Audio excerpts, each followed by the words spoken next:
I am a mother. My child is my life, my all. Patrick is my son, but I have shared him with the world and the history by the will of God. My husband, a deacon, and I were comfortable. We lived amongst the Romans of Britain. We were happy. Our son was happy. So you see, he came not from Ireland, but from over the water. You know him now as an Irish legend, the patron saint of the Emerald Isle. But he was my first child. He will always be my child. He was loved, but as he teetered on manhood, we lost him. There was a raid.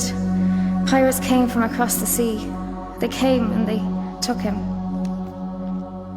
I was bereft. My child was gone. I could hold his cloak in my hand and smell the scent of my child, but he was not there. I feared we would never see him again, that they would kill him, and we would never know where he lay. They made him a slave, made him tend their sheep in a place called Ireland, called Dalriada. But he was blessed with a brain that was sharp and receptive. He became fluent in their Irish language and learnt of their culture. We missed him so. I felt a pain I could hear.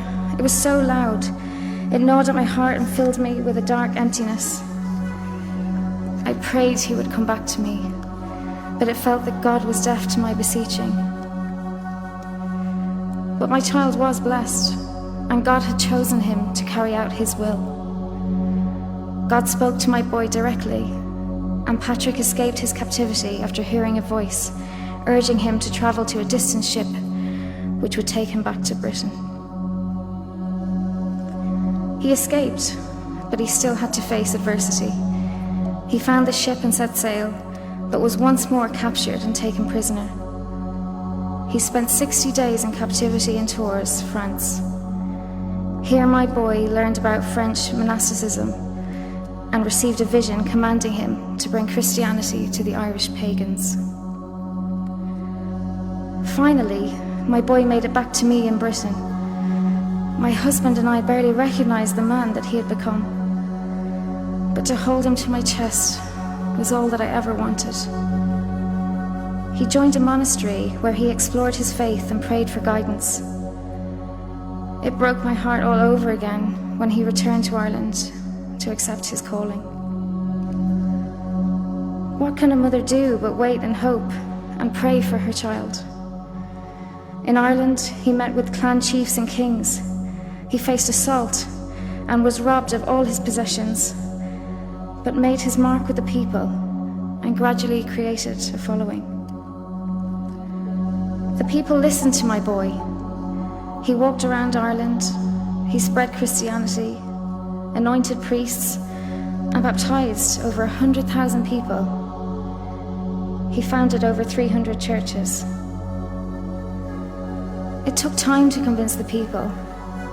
His task was a long one. In fact, his ashwood staff rested so long in one place as he preached to the people that it took root and grew before he could leave them. As he walked, he called people to him with his bell, a simple iron thing.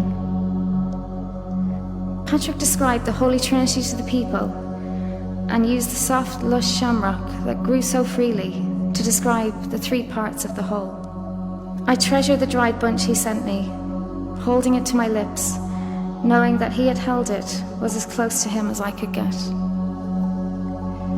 My child became the man. He became St. Patrick, and I am proud to be his mother.